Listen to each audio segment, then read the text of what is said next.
3 दशक यानी 30 साल में चावल खाने को तरस जाएगा हर भारतीय।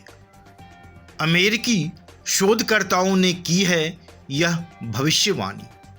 आइए जानते हैं क्या कहती है अमेरिका के इलिनॉइस विश्वविद्यालय के शोधकर्ताओं की यह रिपोर्ट और किन चीज़ों को चावल की पैदावार के लिए बताया है खतरा। खाने की थाली में अगर चावल न हो तो ऐसा लगता है थाली अधूरी ही है। इसके पीछे की वजह है हम सबका चावल को पसंद करना। भारत में ऐसी बहुत सी जगहें हैं जहां का मुख्य खाना ही चावल है और वो रोटी के बजाय चावल खाना अधिक पसंद करते हैं। पर क्या आप जानते हैं कि चावल का भविष्य खतरे में है? अगले 30 सालों में जिस चावल को थाली का बादशाह माना जाता है वह थाली से ही गायब हो जाएगा।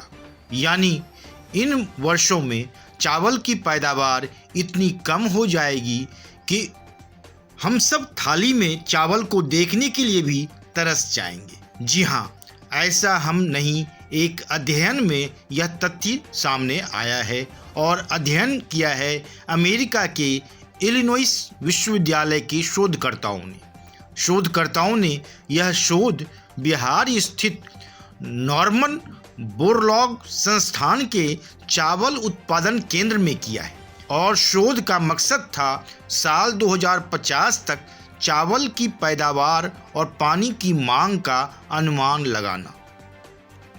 इस टीम ने अपनी रिपोर्ट में बताया है कि साल 2050 तक चावल के उत्पादन की मात्रा में भारी कमी देखने को मिल सकती है और यह कमी इतनी होगी कि आमतौर पर चावल थाली में दिखना ही मुश्किल हो जाएगा। शोधकर्ताओं ने इसके लिए बदलते मौसम, पानी की कमी और ग्लोबल वार्मिंग को सबसे बड़ी वजह माना है। इस स्टडी के प्रमुख लेखक और इलिनॉइस विश्वविद्यालय में कृषि और जैविक इंजीनियरिंग विभाग के प्रोफेसर प्रशांत कलिता के अनुसार बदलता मौसम, तापमान, वर्षा और कार्बन डाइऑक्साइड की सांद्रता को प्रभावित करता है और जबकि ये विशेष रूप से चावल जैसी फसल की वृद्धि के लिए आवश्यक सामग्री है। अगर इन पर बुरा असर पड़ता है तो उत्पादन भी निश्चित रूप से प्रभावित होता है। कलिता की टीम ने चावल के उत्पादन के लिए आवश्यक पानी की मात्रा, उपज दर और जलवायु परिस्थितियों का भी आकलन किया, जिसके आधार पर उन्होंने कहा प्रति किलोग्राम चावल के उत्पादन और प्रसंस्करण में कुल मिलाकर लगभग 4000 लीटर पानी खर्च होता है। लेकिन पानी की कमी की वजह से आने वाले दिनों में यह पूर्ति कम हो जाएगी। पानी की कमी के पीछे वर्षा का जरूरत से कम होना बहुत बड़ा कारण है। जबकि हम सब जानते हैं धान एक ऐसी फसल है जिसे भरपूर मात्रा में पानी की आवश्यकता होती है। शोधकर्ताओं का मानना है कि अगर चावल उत्पादक किसान वर्तमान तरीके से ही खेती जारी रखते हैं तो उनके पौधों की उपज लगातार कम होती ही जाएगी, क्योंकि हमारे मॉडलिंग के परिणाम भी बताते हैं कि फसल की वृद्धि अवस्था सिकुड़ती जा रही है। फसलों की बुआई से कटाई तक का समय तेजी से कम हो रहा है। इससे फसलें तेजी से परिपक्व हो रही हैं, यानी जल्दी जल्दी पक जा रही हैं और जिसकी वजह से किसानों को पूरी उपज का फ़ायदा मिल ही नहीं पा रहा है। अगर पैदावार में कमी आती रहेगी तो यह बड़ी चिंता का विषय है। यहाँ हम आपको बता देते हैं कि भारत विश्व में चावल का दूसरा बड़ा उत्पादक देश है। यहाँ विश्व के कुल उत्पादन का 20% चावल पैदा किया जाता है। भारत में लगभग 4.2 करोड़ हेक्टेयर भूमि पर 9.2 करोड़ मीट्रिक टन से भी अधिक चावल का उत्पादन किया जाता है और चावल ही एकमात्र ऐसी फसल है जो सर्वाधिक मात्रा में उगाई जाने वाली फसल है।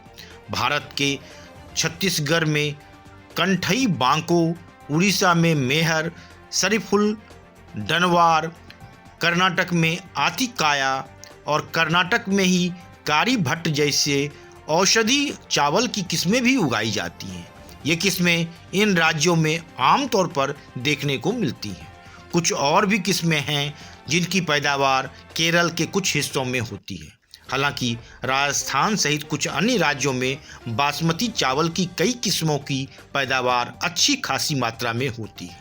पश्चिम बंगाल भारत में चावल का सबसे बड़ा उत्पादक राज्य है।